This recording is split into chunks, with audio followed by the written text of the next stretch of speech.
এই প্রকাশন আয়োজিত আজকের অনুষ্ঠানে আগত কবি, সাহিত্যিক, সাহিত্যপ্রেমী এবং সাংবাদিক বন্ধুগণ সবাইকে জানাচ্ছি আমাদের নীল প্রকাশন পরিবারের পক্ষ থেকে ফুলের শুভেচ্ছা এবং সাদর সম্ভাষণ।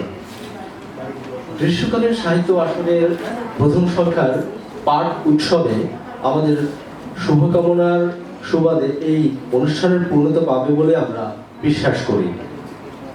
আলোকিত মানুষ গড়ার স্বপ্নদ্রষ্টা বরেণ্য অধ্যাপক আব্দুল্লাহ আবু সাইদ স্যারের একটি মহান উক্তি আজকে আমরা ব্যক্ত করছি।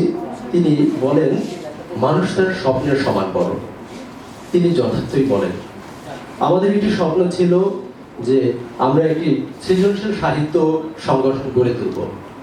এখন আমাদের সেই স্বপ্ন মোটামুটি বলা যায় দৃশ্যমান, যদিও স্বপ্ন এখনো সম্পূর্ণ হয়নি।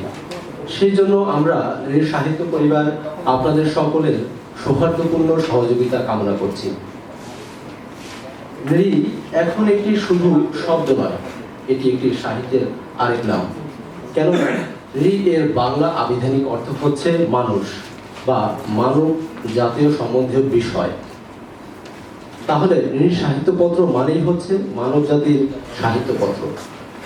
আমরা চেষ্টা করব একটি ভিন্ন মাত্রার সাহিত্য আসর আপনাদের উপস্থাপন করতে।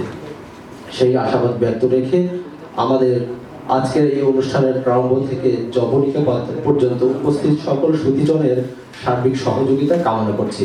ধন্যবাদ সকলকে।